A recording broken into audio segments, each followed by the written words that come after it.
where the mind is without fear and the head is held high, where knowledge is free.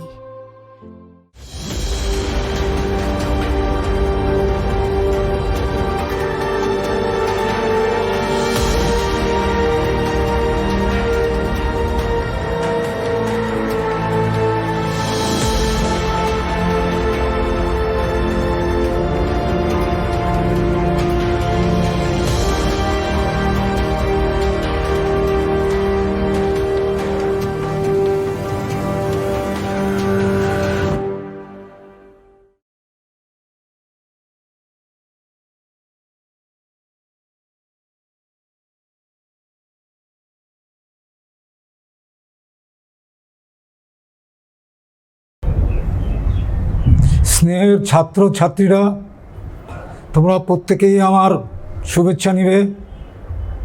আমি মালদা জেলা স্কুলের রসায়নের শিক্ষক শ্রী প্রবীর কুমার রায়। গত দুটো ক্লাস তোমাদের আমি নিয়েছি কঠিন অবস্থা সলিড স্টেটের উপর। আজকে আমি তোমাদের structure of simple ionic compound পড়াবো। কয়েকটা কঠিন পদার্থের গঠন তোমাদের একটু জানার দরকার আছে। এর আগের ক্লাসগুলিতে তোমরা cubic close packing, radius ratio এইসব সংক্রান্ত তোমরা শিখেছ। আজকে এই স্ট্রাকচার অফ সিম্পল আয়নিক কম্পাউন্ডে কিছু শিখব। আয়নিক কম্পাউন্ডের মধ্যে এ বি টাইপ এবং AB2 ও A2B। AB টাইপ বলতে কীরকম বোঝায়? সোডিয়াম ক্লোরাইড কেলাস, সিজিয়াম ক্লোরাইড।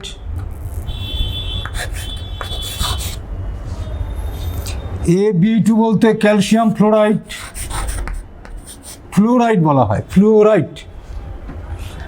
আর A2B বলতে Na2O, এই ধরনের আয়নিক যৌগগুলোকে বোঝায়।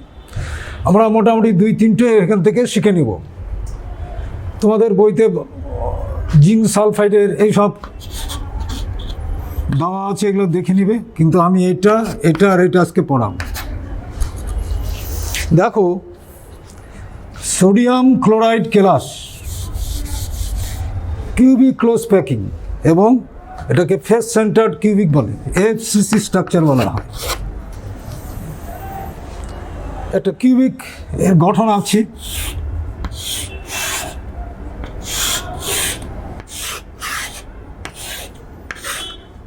এই ঘনকের কৌণিক বিন্দুগুলোতে, এই কৌণিক বিন্দুগুলোতে 8টা কৌণিক বিন্দু আছে। এখানে ক্লোরাইড আয়নগুলো থাকে, Cl-।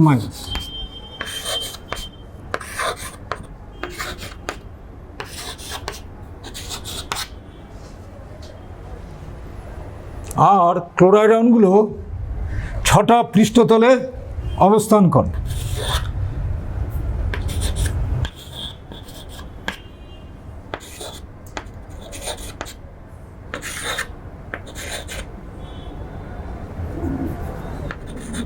এরকম 6টা পৃষ্ঠতলে অবস্থান করে। তাহলে ক্লোরাইড আয়নের সংখ্যা কত হবে? পৃষ্ঠকেন্দ্রিক কেলাস, কৌণিক বিন্দুতে ক্লোরাইড আয়ন এবং পৃষ্ঠতলের মাঝখানে ক্লোরাইড আয়নগুলো আছে। তাহলে ক্লোরাইড আয়নের সংখ্যা একক কোষে কতগুলো থাকছে? এর সংখ্যা 8টা বিন্দুতে, কৌণিক বিন্দুতে 8টা ক্লোরাইড আয়ন। তাহলে 8 × 1/8, এই গণনা আমরা আগের ক্লাসে শিখেছি। যোগ 6টা তলে, 6টা পৃষ্ঠতলে 6টা ক্লোরাইড আয়ন আছে। তাহলে 6 ইন্টু হাফ, মোট চারটি ক্লোরাইড আয়ন। এবার সোডিয়াম আয়ন এই প্রান্ত কেন্দ্রগুলিতে অবস্থান করে। সোডিয়াম আয়ন এইগুলোতে, সোডিয়াম আয়ন এই প্রান্ত কেন্দ্রগুলিতে সোডিয়াম অবস্থান করে। এই তাহলে 12টা বাহু আছে। তাহলে সোডিয়াম আয়নের সংখ্যা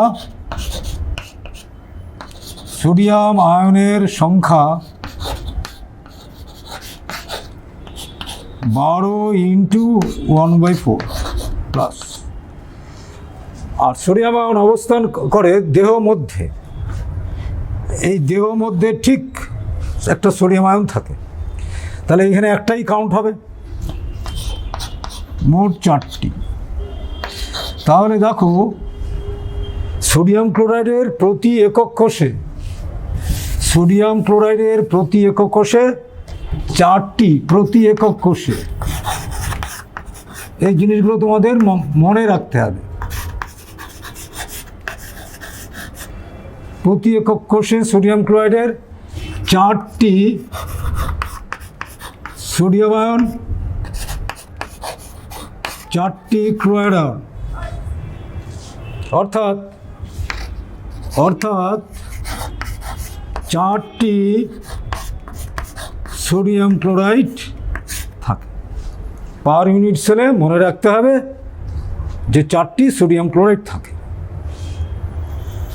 এবার আমরা সিজিয়াম ক্লোরাইডের গঠন দেখব। সিজিয়াম ক্লোরাইডের গঠন দেখব।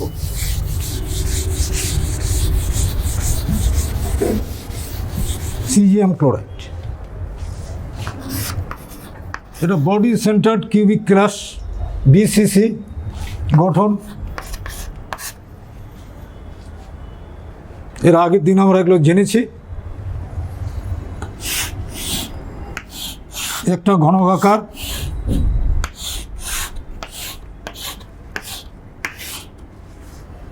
ক্লোরাইড আয়ন 4টা কৌণিক বিন্দুতে অবস্থান করে। এই কৌণিক 8টা যে কৌণিক বিন্দু আছে 8টাতে অবস্থান করে।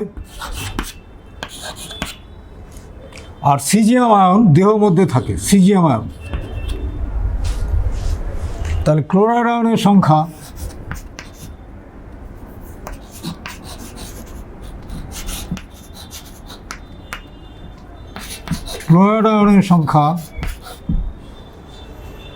তাহলে 8টার জন্য 8 ইন্টু 1/8 সমান 1টি। আর দেহ মধ্যে 1টি আছে সিজিয়াম, তো একটাই হবে। তাহলে সিজিয়াম আয়নের সংখ্যা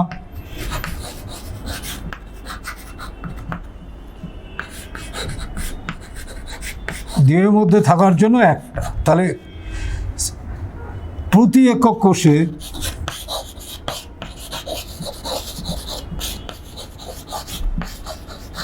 সিজিয়াম ক্লোরাইডের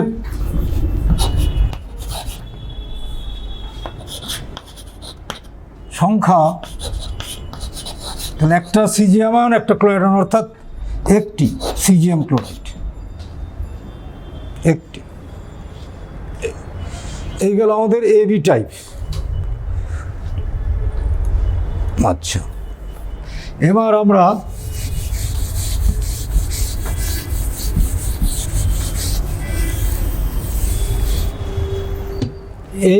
এ টু বি টাইপ শিখব।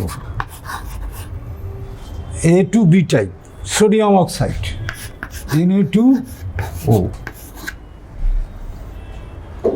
এখানে অক্সাইড আয়ন আছে O2-।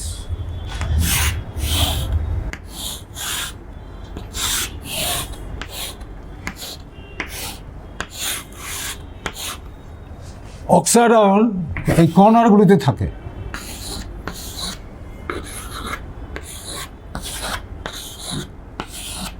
O2- এই কর্নারগুলিতে অবস্থান করে। এগুলো কিন্তু মনে রাখতে হবে তোমাদের। আচ্ছা,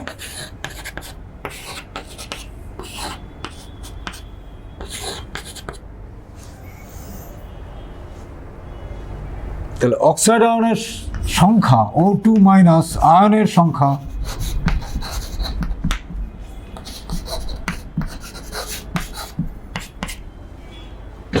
eight into 1/8 equal to 1 sodium আয়নের সংখ্যা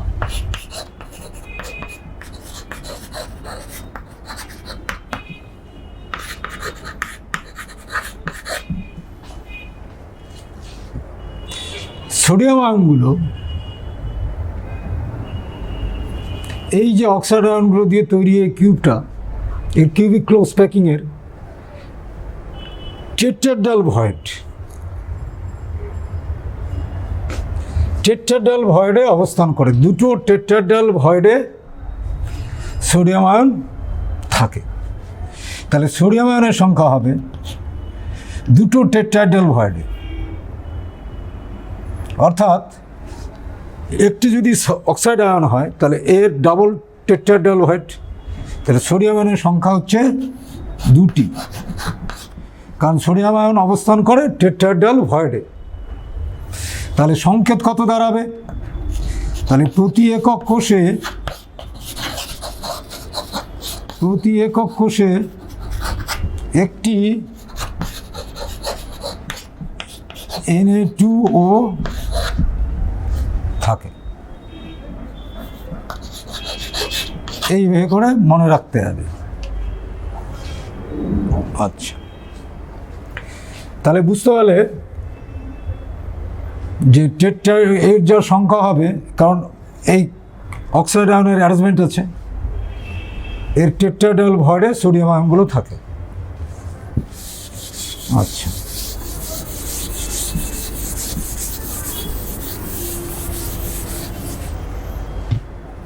locating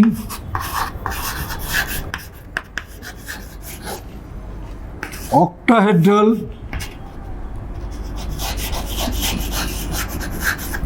void and tetrahedral void.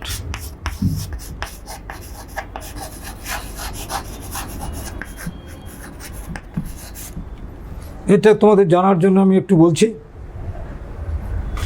একটা কিউবিক ক্লাস, কারণ অক্টাহেড্রাল ভয়েড, টেট্রাহেড্রাল ভয়েড আমরা শিখেছি কিউবিক ক্লোজ প্যাকিংয়ে,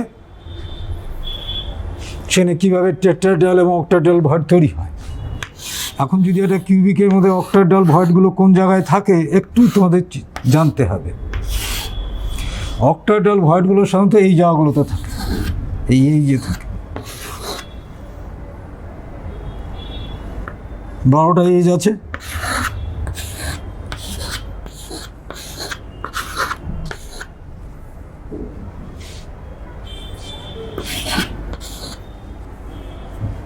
এই জায়গাগুলোতে অক্টাহেড্রাল ভয়েড থাকে।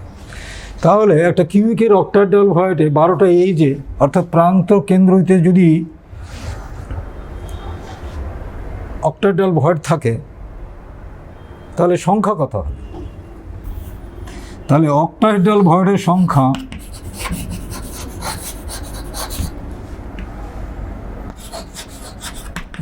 ভয়েডের সংখ্যা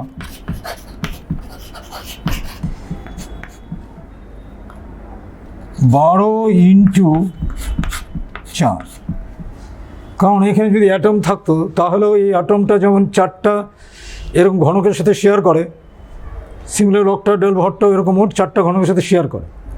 তাহলে এখানে আমাদের 3টে দাঁড়াবে, আর এই মাঝখানে একটা অক্টাহেড্রাল ভয়েড থাকে দেহ মধ্যে, তাহলে +1 মোট 4টি। তাহলে 4টি অক্টাহেড্রাল ভয়েড যদি হয় এখানে, তাহলে টেট্রাহেড্রাল ভয়েড কত হবে? এর মধ্যে টেট্রাহেড্রাল ভয়েড থাকবে, টেট্রাহেড্রাল ভয়েড, তাহলে 4 × 2 8টি টেট্রাহেড্রাল ভয়েড থাকবে। এইভাবে করে তোমাদের মনে রাখতে হবে। অক্টাহেড্রাল ভয়েড সংক্রান্ত যদি কোন গণনা দেয় তাহলে এইভাবে করে মনে রাখতে হবে, মানে অক্টাহেড্রাল ভয়েড, টেট্রাহেড্রাল ভয়েড। এটা জাস্ট তোমাদের জানার জন্য একটু বলে দিলাম। আচ্ছা, এবার তোমাদের ক্লাসের ত্রুটি শেখাবো। imperfection in crystal or defects in crystal, defect ত্রুটি, defect or imperfection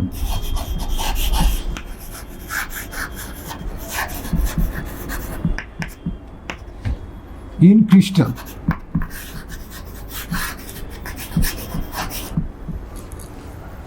ত্রুটি, ক্লাসের ত্রুটি। ক্লাসের ত্রুটি বলতে আমরা কি বুঝি এটা জানবো। আগে আমরা জানি নিখুঁত ক্রিস্টাল, পারফেক্ট ক্রিস্টাল বলতে কি বুঝবো? পারফেক্ট ক্রিস্টাল অর্থাৎ পারফেক্ট ক্রিস্টাল বলতে বুঝবো যে ওই ক্লাসে যে কণাগুলি সঠিক ক্রমে সুবিন্যস্ত থাকে এবং 200 অর্থাৎ পরম শূন্য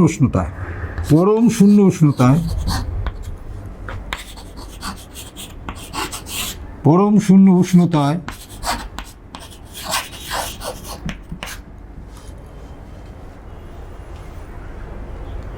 এ ধরনের ক্লাসের শক্তি সর্বনিম্ন থাকে এবং ক্লাসের কণাগুলি সুবিন্যস্তভাবে সঠিক জায়গায় অবস্থান করে। যদি উষ্ণতা বৃদ্ধি করা যায় ক্লাসে, তাহলে ক্লাসের গঠনকারী কণাগুলো বিশৃঙ্খলতা লাভ করে, অর্থাৎ বিন্যাসটা কিছুটা নষ্ট হয়ে যায়। আর এছাড়াও ক্লাসের মধ্যে যদি অশুদ্ধি থাকে তাহলেও ক্লাসের বিশৃঙ্খলতার মাত্রা বৃদ্ধি পায়। অর্থাৎ ক্লাসের মধ্যে গঠনকারী কণাগুলির সঠিক ক্রমবিন্যাসের বিচ্যুতির ফলে যে ত্রুটি দেখা যায় সেটাকে বলা হয় ক্লাসের ত্রুটি। ক্রমবিন্যাসের ত্রুটি দেখা যায়, তাহলে বিন্যাসের আমরা বলবো ক্লাসের বিন্যাসের ত্রুটি হয়েছে। আচ্ছা, ক্লাসের মধ্যে ত্রুটি থাকলে ক্লাসের ধর্মের পরিবর্তন হয়। ক্লাসের মধ্যে যদি অশুদ্ধি থাকে তাহলেও ত্রুটি দেখা যাবে। আচ্ছা, ত্রুটি কয় প্রকার হয়? একটা হচ্ছে ইলেকট্রনিক ত্রুটি, 2 প্রকার, ইলেকট্রনিক আর হচ্ছে অ্যাটমিক। আমরা এই অ্যাটমিকটাই পড়ব, কারণ তোমাদের সিলেবাসে এই অ্যাটমিক ইমপারফেকশনের সংক্রান্তই তোমাদের সিলেবাসে আছে। আচ্ছা, অ্যাটমিকের মধ্যে তোমার পয়েন্ট ডিফেক্টস পড়বে। Point defects or imperfection in crystal. আচ্ছা, ক্লাসের ত্রুটি, অ্যাটমিক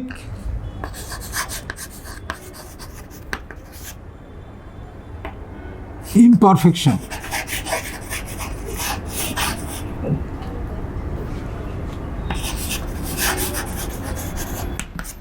ক্লাসের মধ্যে গঠনকারী কণাগুলির অনিয়মিত বিন্যাসের ত্রুটির ফলে এ ধরনের ক্লাসের ত্রুটি দেখা যায়, অনিয়মিত বিন্যাসের ফলে। অর্থাৎ ক্লাসের মধ্যে যে জায়গাগুলিতে কণা থাকার কথা সেখানে না হয়ে অন্য কোথাও আছে বা মিসিং আছে, এর ফলে যে ত্রুটি হয় সেটা হচ্ছে অ্যাটমিক ইমপারফেকশন। আচ্ছা, অ্যাটমিক ইমপারফেকশন 2 রকম, পয়েন্ট ডিফেক্ট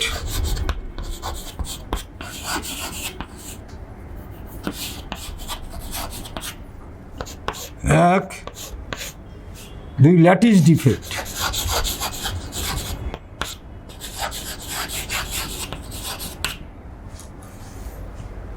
বিন্দু ঘটিত আর ল্যাটিস ঘটিত ডিফেক্ট। তো আমরা পড়ব পয়েন্ট ডিফেক্টটাই পড়ব আমরা। আচ্ছা, বিন্দু ঘটিত ডিফেক্টটা হচ্ছে যদি কোনো ক্লাসে গঠনকারী কণাগুলি মিসিং আছে, কিছু কিছু মিসিং আছে, বা গঠনকারী কণার যেখানে অবস্থান সেখানে না থেকে ল্যাটিসের কোনো এক জায়গায় অবস্থান করছে, অথবা কেলাসের মধ্যে অন্য অন্য প্রকার কণা অবস্থান করছে, তাহলে পয়েন্ট ডিফেক্ট দেখা যাবে ওই কেলাসে। তাহলে কী দাঁড়ালো, কণার মধ্যে যে সঠিক অবস্থান সেখানে না থেকে অন্যখানে কেলাসের অন্য জায়গায় থেকে থাকছে, অথবা মিসিং থাকছে, অথবা অন্য কোনো পরমাণু বা কণা ওই কেলাসের মধ্যে ল্যাটিসে অবস্থান করছে। এর ফলে যে ত্রুটি দেখা যায় সেই ত্রুটিকে আমরা বলবো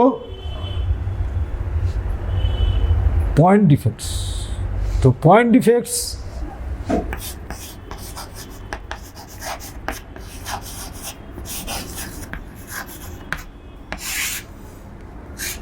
দু রকমের হবে, দু রকমভাবে এটা ভাবতে হবে।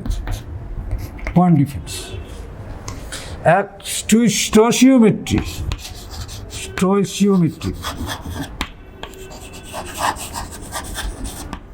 দুই নন স্টোচিওমেট্রিক।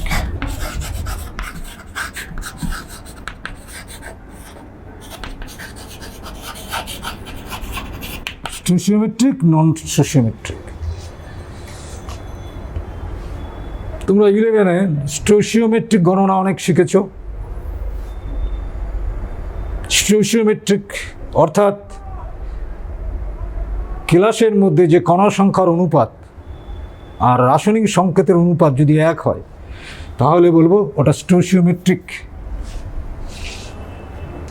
কেলাস।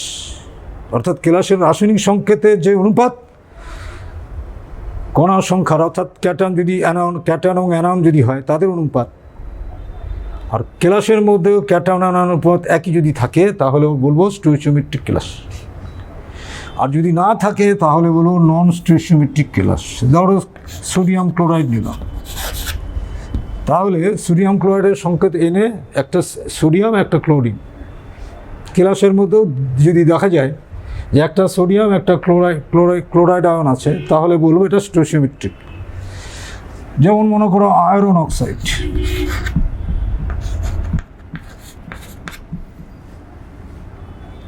আয়রন অক্সাইড একটা আয়রন একটা অক্সিজেন থাকার কথা, সেখানে কেলাসে দেখা যায় যে 100টা অক্সিজেন যদি থাকে 100টি অক্সিজেন থাকলে 95টা আয়রন আছে। অর্থাৎ রাসায়নিক সংকেতের সাথে কেলাসের কণা সংখ্যার যে অনুপাতগুলো আয়রন ও অক্সিজেন এক নেই, তখন বলো নন স্টোচিওমেট্রিক। এগুলোকে 11-এ তোমরা বার্থোলাইট কম্পাউন্ড বলে শিখেছ। কেলাস তৈরি খুব কঠিন পদ্ধতি, কিন্তু একটা বিশুদ্ধ কেলাস তৈরি করা খুব কঠিন।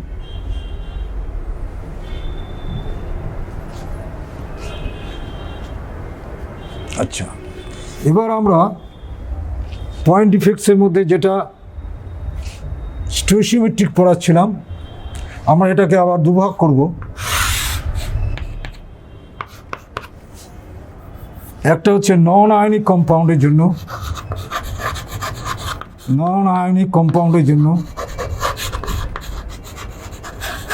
আর একটা হচ্ছে আয়নিক কম্পাউন্ডের জন্য।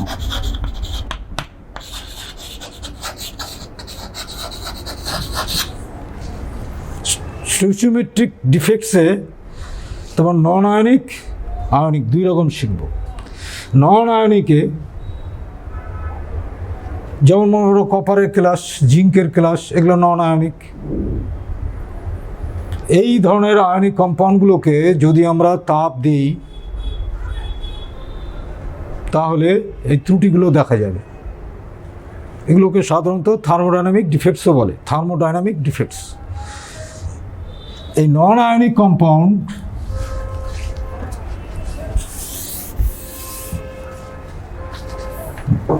দুই রকম। নন আয়নিক কম্পাউন্ডে আবার দুই রকম ডিফেক্ট হয়, দুই রকম।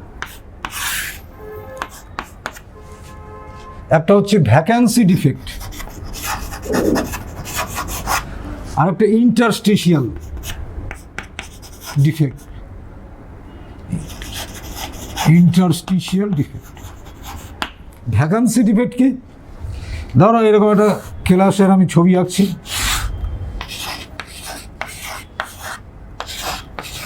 কণাগুলো এরকম, এখান থেকে মনে করো দুটো কণা মিসিং আছে, তাহলে এই ভ্যাকান্সির জন্য যে ডিফেক্ট হলো সেটাকে বলো নন আয়নিক কম্পাউন্ডের ভ্যাকান্সি ডিফেক্ট বলা হবে। আবার ইন্টারস্টিশিয়াল ডিফেক্ট কোনগুলো? কণাগুলোর অবস্থানে এরকম জায়গাতে থাকার কথা না থেকে এরকমভাবে হয়ে আছে,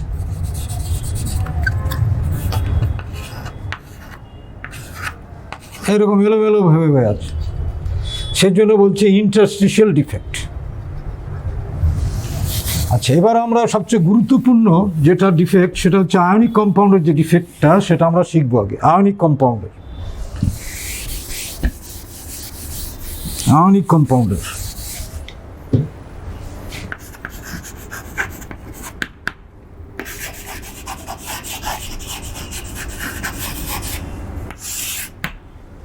আয়নিক কম্পাউন্ড হচ্ছে স্টোচিওমেট্রিক ডিফেক্টের মধ্যে অন্তর্ভুক্ত।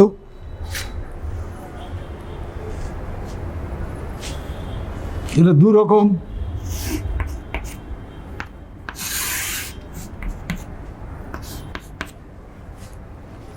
শর্টকিরি Frankl.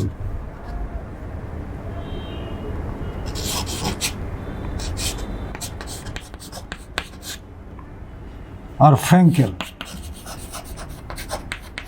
Schottky and Frenkel defect. Schottky defect আমরা শিখব।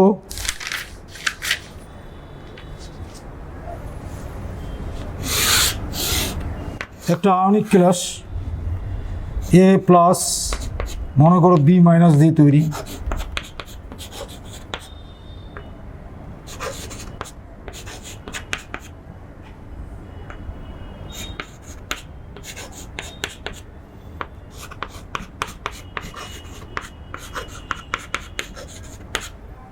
একটা আয়নিক ক্লাস। এই ক্লাসে একটা ক্যাটায়ন একটা অ্যানায়ন মিসিং আছে। আগে অনুপাত ছিল এবি, রাসায়নিক সংকেতের যে অনুপাত এ আর বির এবি। এবারও দেখো একটা ক্যাটায়ন একটা মিস হয়ে যাওয়ার পরেও কিন্তু একই অনুপাত থাকছে, অর্থাৎ এর স্টোচিওমেট্রিতে কোনো বিঘ্নিত হয়নি, স্টোচিওমেট্রির কোনোরূপ বিঘ্নিত হয়নি, কিন্তু ক্লাসের মধ্যে একটা ক্যাটায়ন এবং একটা অ্যানায়ন মিসিং। এই প্রকার ত্রুটি যে ক্লাসে দেখা যাবে ওদেরকে বলা হবে শর্টকি ডিফেক্ট। এতে একটা পারফেক্ট ক্রিস্টালের যা ঘনত্ব হবে, এই ডিফেক্টযুক্ত ক্লাসে কিন্তু ঘনত্ব কম বেরোবে, কারণ এ এবং বি দুটি মিসিং আছে, মিসিংয়ের ফলে ঘনত্ব কম হয়। দেখা গেছে যে 10⁻16 কণার মধ্যে এ এবং বি মিলে প্রতি 10⁻16 কণার মধ্যে একটি করে শর্টকি ডিফেক্ট দেখা যায়। শর্টকি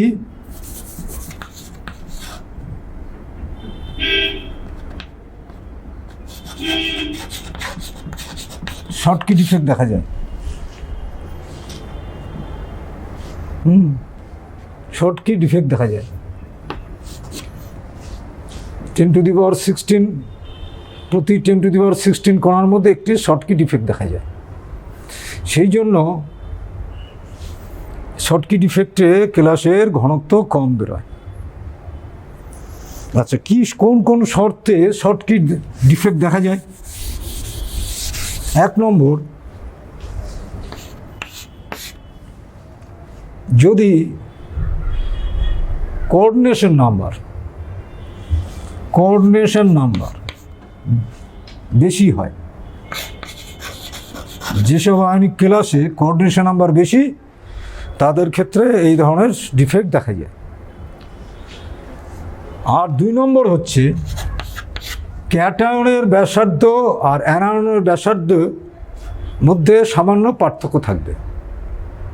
এবং ক্যাটায়ন এবং অ্যানায়নের ব্যাসার্ধ স্বাভাবিকভাবে একটু বড় হবে এবং ক্যাটায়নের ব্যাসার্ধ একটু ছোট হবে, কিন্তু তাদের মধ্যে পার্থক্য সামান্য থাকবে। এই দুটো শর্ত মনে রাখতে হবে। আচ্ছা, উদাহরণ কোন কোন ক্লাসে? Sodium chloride ionic class. সাধারণত এই শর্টকি ডিফেক্ট দেখা যাবে অ্যালকালি হ্যালাইডগুলো, sodium chloride, potassium chloride, rubidium chloride, silver iodide. এই উদাহরণগুলো মনে রাখতে হবে। আচ্ছা, শর্টকি ডিফেক্টে একটা কথা মনে রাখতে হবে, ক্লাসের মধ্যে কিন্তু ক্যাটায়নের মোট সংখ্যা এবং অ্যানায়নের মোট সংখ্যা সমান থাকবে, কারণ যতগুলো ক্যাটায়ন ততগুলো অ্যানায়ন থাকবে।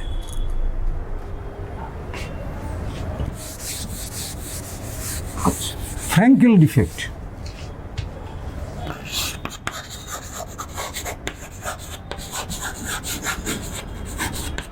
ফ্র্যাঙ্কেল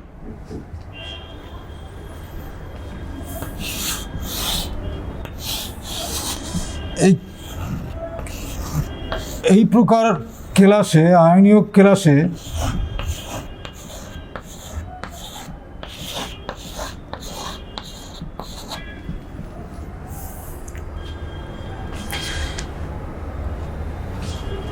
এগুলো মনে করো A plus B minus, A plus B minus, B minus A plus,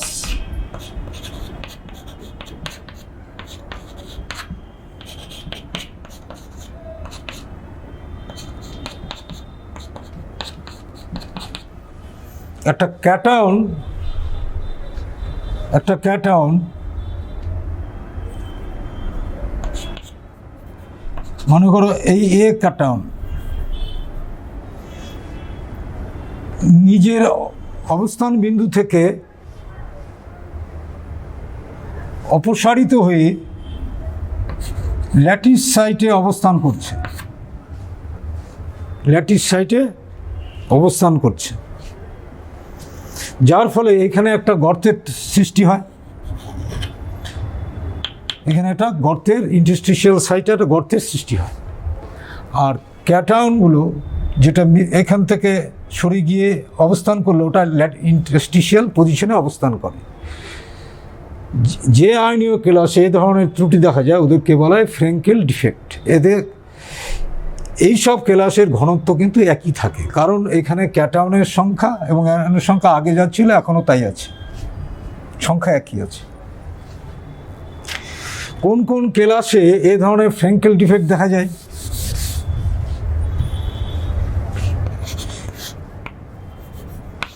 coordination number খুব বেশি থাকবে না, কোঅর্ডিনেশন নাম্বার কম থাকবে। 2 নম্বর, অ্যানায়নের ব্যাসার্ধ ক্যাটায়নের তুলনায় বেশি হবে, অ্যানায়নের ব্যাসার্ধ ক্যাটায়নের তুলনায় বেশি থাকবে এই ফ্র্যাঙ্কেল ডিফেক্টে। আচ্ছা, উদাহরণ কোন কোন ক্লাসে ফ্র্যাঙ্কেল দেখা যায়? Silver chloride, silver bromide, silver iodide. Frankl defect silver chloride, silver bromide, silver iodide দেখা যায়। এই সিলভার আয়োডাইড শর্টকি এবং ফ্র্যাঙ্কেল উভয়ের ক্ষেত্রেই দেখা যায়, এটা মনে রাখতে হবে তোমাদের। সিলভার আয়োডাইড শর্টকি এবং ফ্র্যাঙ্কেল উভয় ক্ষেত্রেই দেখা যায়।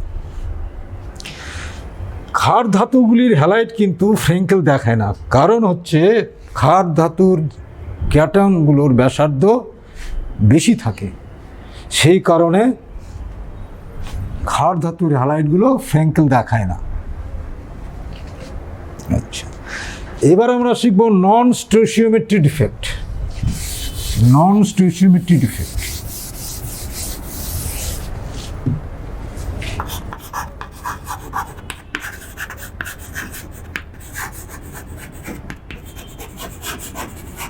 Non-stoichiometric defect.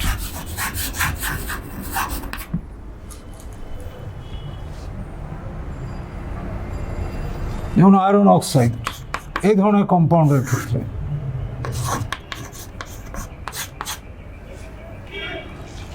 রাসায়নিক সংকেত আর কেলাসের মধ্যে যে গঠনকারী কণাগুলি আছে ক্যাটায়ন এবং অ্যানায়নের তাদের অনুপাত কিন্তু আলাদা আছে।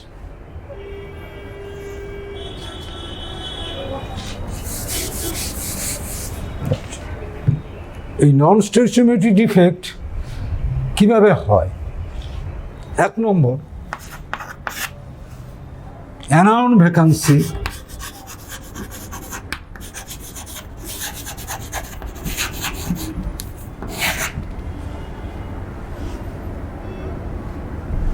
অ্যানায়ন ভ্যাকান্সি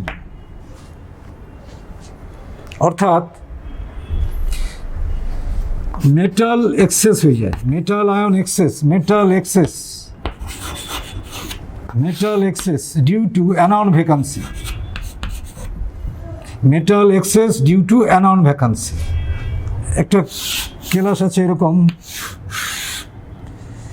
মনে করো এ সোডিয়াম ক্লোরাইড আছে, সোডিয়াম ক্লোরাইড, সোডিয়াম ক্লোরাইড,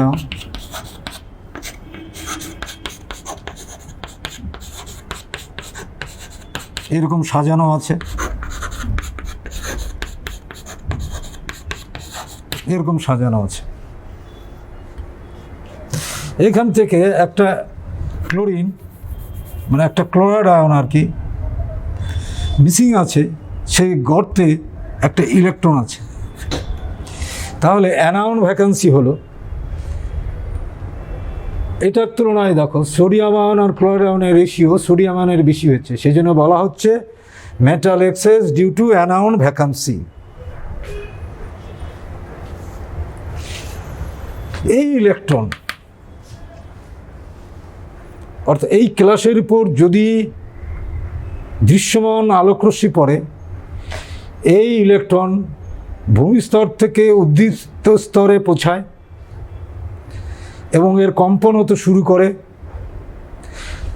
এই অবস্থায় সে পরিপূরক আলোকরশ্মি বিকিরণ করে, অর্থাৎ এর উপর এই কেলাসের উপর দৃশ্যমান আলোকরশ্মি পড়লে সে একটা বর্ণের আলোকরশ্মি শোষণ করে, সেই বর্ণের আলোকরশ্মির পরিপূরক আলোকরশ্মি বিকিরণ করে। সেই জন্য এই ইকে বলা হয় ফারবে সেন্টার বলা হয়। এটা জার্মান ওয়ার্ড, এফ সেন্টার বলা হয়। জার্মান ওয়ার্ড মানে ফারবে মানে কালার সেন্টার, অর্থাৎ এই ইলেকট্রনটার জন্য ক্লাসটা রঙিন হয়। যেমন সোডিয়াম ক্লোরাইডকে যদি সোডিয়াম বাষ্পের মধ্যে, অর্থাৎ সোডিয়াম ক্লোরাইড সোডিয়াম বাষ্পের মধ্যে যদি উত্তপ্ত করা হয়, তাহলে সোডিয়াম ক্লোরাইড দেখতে কিন্তু হলুদ বর্ণের হবে। সাধারণভাবে সোডিয়াম ক্লোরাইড কিন্তু সাদা। সোডিয়াম বাষ্পের মধ্যে যদি সোডিয়াম ক্লোরাইডকে উত্তপ্ত করা হয়, তাহলে সোডিয়াম ক্লোরাইড হলুদ বর্ণের হবে। কি কারণ হচ্ছে? এই ইলেকট্রনটার জন্য হচ্ছে। আচ্ছা, এবার আর এক প্রকার দেখো, নন স্টোইচিওমেট্রিক ডিফেক্টে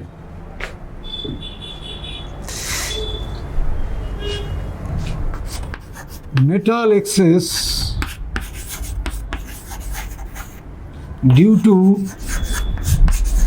interstitial cation.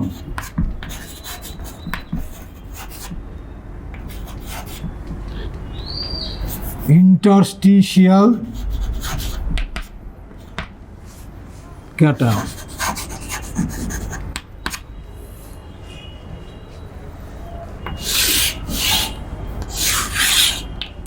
একটা আয়নিক কেলাস,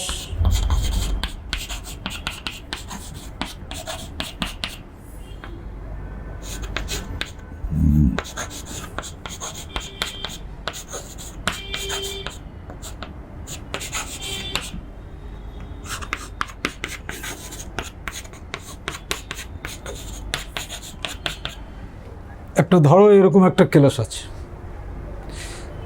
ইন্টারস্টিশিয়াল ক্যাটায়ন। এই ইন্টারস্টিশিয়াল পজিশনে বাইরের থেকে এক্সট্রা একটা ক্যাটায়ন এলো, মনে করি A+ অতিরিক্ত। তাড়িতিক প্রশমনের জন্য একটা ইলেকট্রনও কিন্তু ইন্টারস্টিশিয়াল ক্যাটায়নে থাকবে। একটা ক্যাটায়ন A+ যদি চার্জ 1 একক হয় তাহলে একটা ইলেকট্রন এখানে অবস্থান করবে। তাহলে এই ইন্টারস্টিশিয়াল ক্যাটায়নের জন্য এই মেটাল এক্সেস হচ্ছে, কারণ এখানে যতগুলো A আছে তার তুলনায় B কম আছে, সেজন্য নন স্টোচিওমেট্রিক।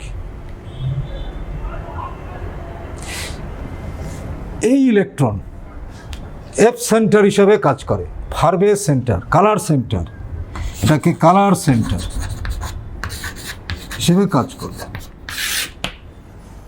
এখানেও একই রকম, আগে যেটা পড়লাম, যে ইলেকট্রনটা আলোক রশ্মি শোষণ করে উদ্দীপ্ত অবস্থায় হবে এবং উদ্দীপ্ত অবস্থায় আলোক রশ্মি বিকিরণ করবে, সেই জন্য এটাকে বলা হচ্ছে কালার সেন্টার। উদাহরণ,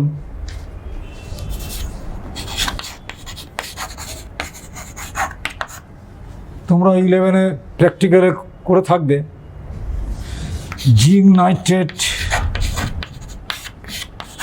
বা জিঙ্ক কার্বনেট বা জিঙ্ক অক্সাইড, এইরকম জিঙ্কের যৌগগুলোকে যদি উত্তপ্ত করা হয় তাহলে অবশেষ রূপে যে জিঙ্ক অক্সাইড পড়ে থাকে সেটা উত্তপ্ত অবস্থায় হলুদ, ঠান্ডা অবস্থায় সাদা। এটাকে উত্তপ্ত করলে তোমার উত্তপ্ত অবস্থায় হলুদ দেখা যাবে, ঠান্ডা অবস্থায় সাদা দেখা যাবে। জিঙ্ক কার্বনেটকে উত্তপ্ত করলে জিঙ্ক অক্সাইড হবে, জিঙ্ক নাইট্রেটকে উত্তপ্ত করলেও জিঙ্ক অক্সাইড হবে। এরা প্রত্যেকেই যখন টেস্ট টিউবে নিয়ে হিট করবে বার্নারে, তখন দেখতে পাবে যে উত্তপ্ত অবস্থায় জিঙ্ক অক্সাইডের কালার হলুদ হয়েছে। এটার কারণ হচ্ছে এই metal excess due to interstitial ক্যাটায়নের জন্য, এবং এই ইলেকট্রনটার জন্য এই কালারটা দিচ্ছে। আচ্ছা, আর এক প্রকার ত্রুটি আছে,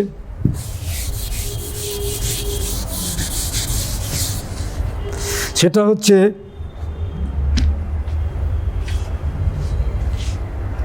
metal deficiency defect. Metal deficiency defect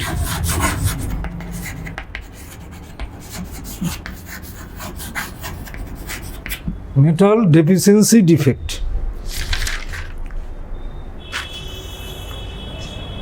ধরো A+B- এরকম একটা ক্লাসের গঠন এরকম আছে মনে করো।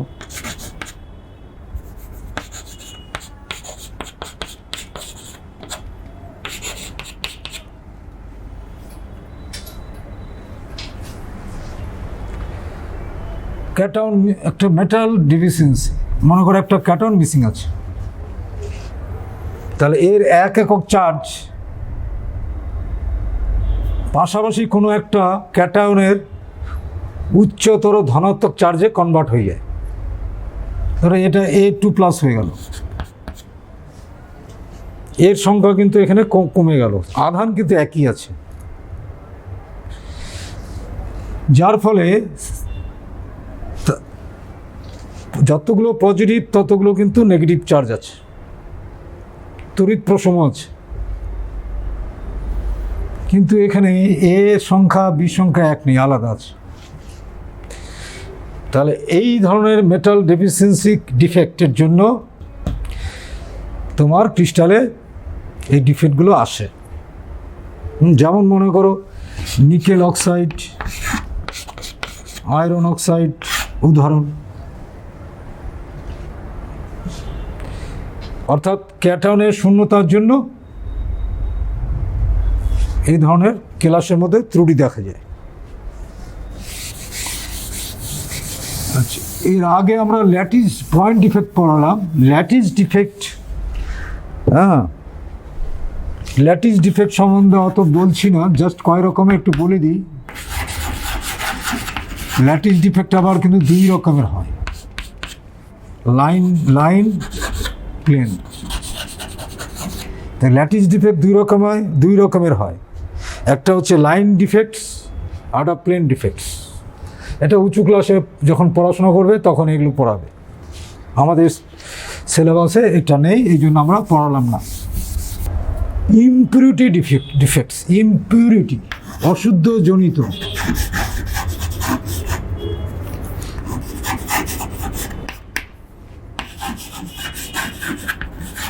অশুদ্ধ জনিত ত্রুটি। বিশুদ্ধ ক্লাসের মধ্যে যদি কোনো অপদ্রব্য মেশানো হয়, তার ফলে যে ত্রুটি দেখা যায় ক্লাসে, সেটাকে বলা হয় অশুদ্ধ জনিত ত্রুটি। এই অশুদ্ধ অর্থাৎ ক্লাসটা ত্রুটিপূর্ণ হয় অশুদ্ধি যোগ করার ফলে। এই অশুদ্ধিটাকে বলা হয় ডোপ্যান্ট, আর প্রসেসটাকে বলা হয় ডোপিং। ডোপ্যান্ট এবং ডোপিং।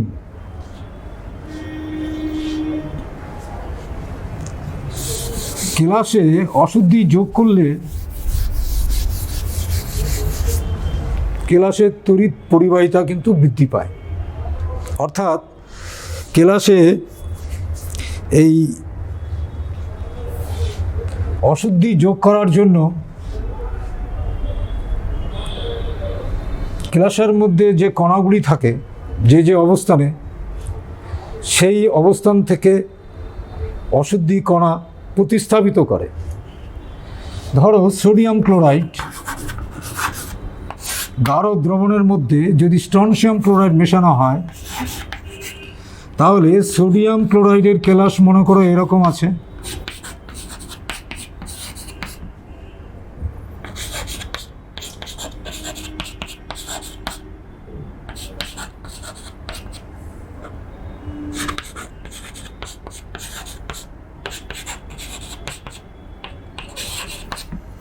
এখানে সামান্য স্ট্রনশিয়াম ক্লোরাইড মেশানো হচ্ছে, তাহলে স্ট্রনশিয়াম আয়ন 2+, তাহলে একটা সোডিয়ামকে যদি আমরা স্ট্রনশিয়াম দিয়ে প্রতিস্থাপিত করা হয়, তাহলে আধান প্রশমনের জন্য আর একটা সোডিয়ামের প্রয়োজন হবে। অর্থাৎ প্রতি দুটো সোডিয়ামের জন্য একটা স্ট্রনশিয়াম আয়ন প্রতিস্থাপিত হচ্ছে, আর এই জায়গাটা একটা গর্ত থেকে যাচ্ছে। উপযুক্ত তড়িৎ ক্ষেত্র প্রয়োগ করলে এই গর্তগুলো কেলাসের মধ্যে চলাচল করে, ফলে তড়িৎ পরিবহনে সক্ষম হয়। তা এটা হচ্ছে আয়নিক কেলাসে স্ট্রনশিয়াম ক্লোরাইড যোগ করা হলো। অর্থাৎ অশুদ্ধি যোগ করা হবে দুই প্রকার কেলাসে। এক, আয়নিক কেলাস, আয়নিক ক্রিস্টালে। দুই, কোভ্যালেন্ট ক্রিস্টাল।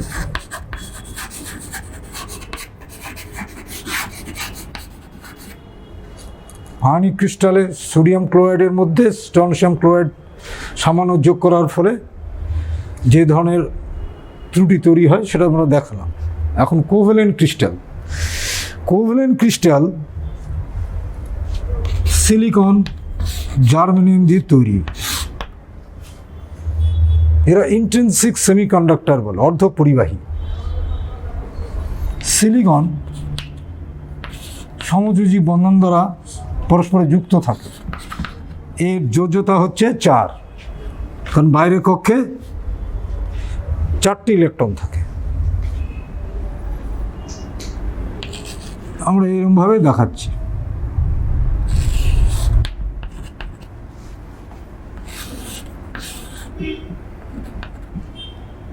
এখানেও থাকছে এরকম।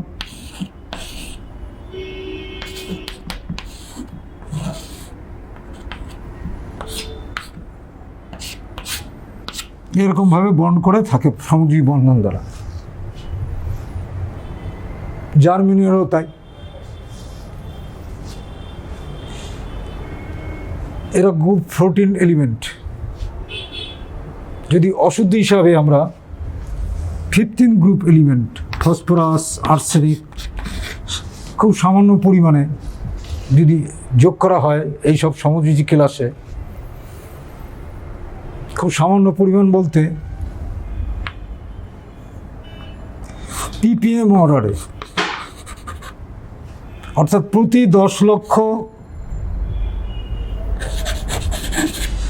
10 লক্ষ সিলিকনের মধ্যে, সিলিকন অ্যাটমের একটি করে ফসফরাস বা আর্সেনিক যুক্ত করা হয়। তাহলে কত অল্প পরিমাণে অ্যাড করা হয় দেখো, প্রতি 10 লক্ষে একটি। যদি এই সব সমযোজী কেলাসে ফসফরাস বা আর্সেনিক এদের বাইরে কক্ষে 5টা করে ইলেকট্রন থাকে, তাহলে এই সিলিকনকে প্রতিস্থাপিত করবে মনে করো আর্সেনিক অ্যাড করলাম।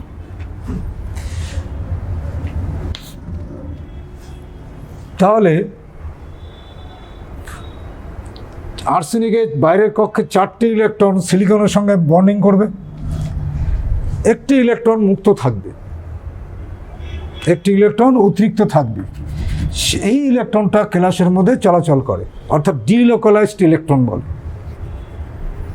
এবং এই সিলিকনের মধ্যে যদি আর্সেনিক যুক্ত করা হয় তাহলে বহুগুণ সিলিকনের তড়িৎ পরিবাহিতা বৃদ্ধি পাবে। অনুরূপভাবে জার্মানির মধ্যে একই ঘটনা ঘটবে।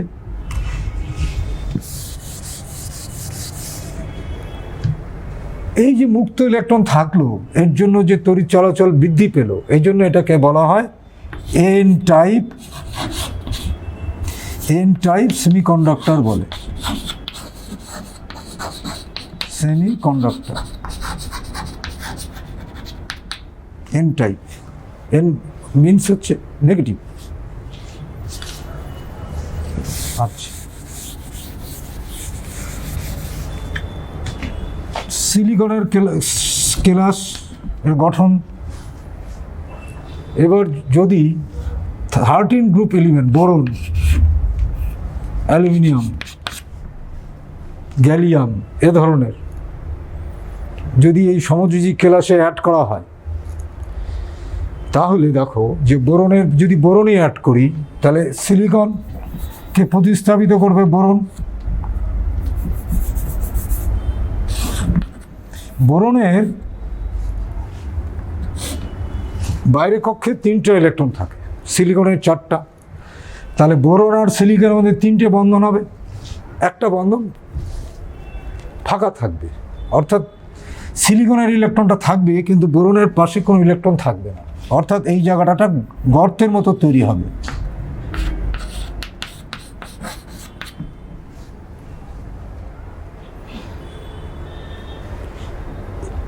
এই প্রকার কেলাসকে বলা হয় পি টাইপ সেমিকন্ডাক্টর।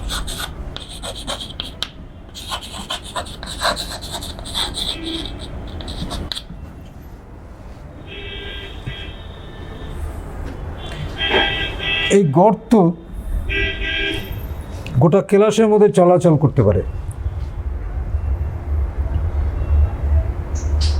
সেই জন্য বলা হয় এটাকে পি টাইপ সেমিকন্ডাক্টর বলা হয়।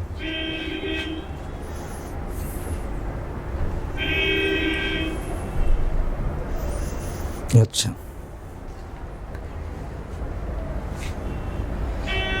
তাহলে দেখো সিলিকন হচ্ছে সমযোজী কেলাস সিলিকনের, তার মধ্যে যদি আমরা ফসফরাস দিই তাহলে এন টাইপ যদি বোরন দেই তাহলে পি টাইপ। পি টাইপে কী হচ্ছে, একটা গর্ত থেকে যাচ্ছে ক্লাসের মধ্যে। এই গর্তগুলো তড়িৎ ক্ষেত্র প্রয়োগ করলে এই গর্তগুলো একটা গর্ত থেকে পাশাপাশি এইভাবে চলাফেরা করতে পারে, অর্থাৎ সমযোজী বন্ধন থেকে ইলেকট্রন এখানে এসে পূর্ণ করে, আবার পাশে আর একটা খালি হয়, এইভাবে করে এরাও স্থানান্তরিত হতে থাকে। আচ্ছা, এই ব্যান্ড থিওরির সাহায্যে আমরা পরে ওটা শিখব। ব্যান্ড থিওরির সাহায্যে পি টাইপ এবং এন টাইপ সেমিকন্ডাক্টর আমরা পরে শিখব। সেমিকন্ডাক্টর ব্যান্ড থিওরির সাহায্যে। আচ্ছা, এবার আমরা শিখব electrical property.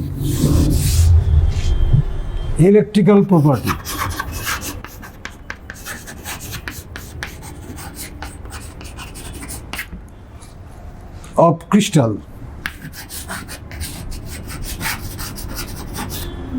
Electrical property of crystal, কঠিন পদার্থের তড়িৎ ধর্ম।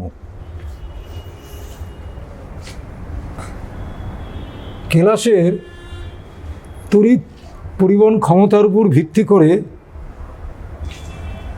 3 প্রকারের কথা বলা হয়েছে। 1 নম্বর কন্ডাক্টর,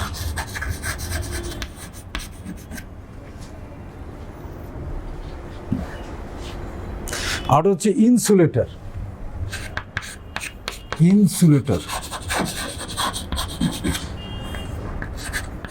3 সেমিকন্ডাক্টর, পরিবাহী, অন্তরক, অর্ধপরিবাহী।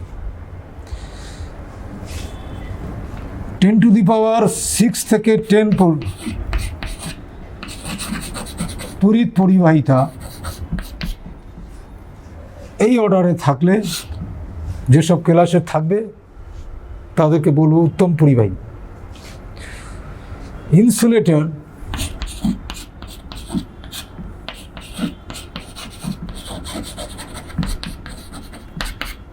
যাদের পরিবাহিতা, তড়িৎ পরিবাহিতা এই অর্ডারে, তাদেরকে ইনসুলেটর।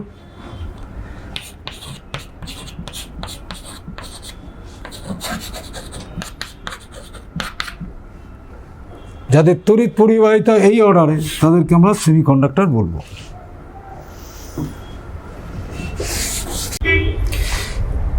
তোমাদের সন্ধিগত ধাতু সময়ের অক্সাইডগুলির তড়িৎ ধর্ম, এগুলো তোমাদের মনে রাখতে হবে।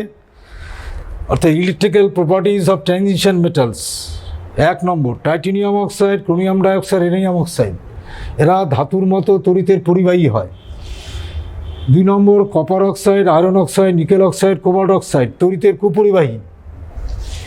3 নম্বর রেনিয়াম ট্রাইঅক্সাইড, যেটা সেখানে দেখো তড়িতের পরিবাহী, এর তড়িৎ পরিবাহিতা কপারের মতো।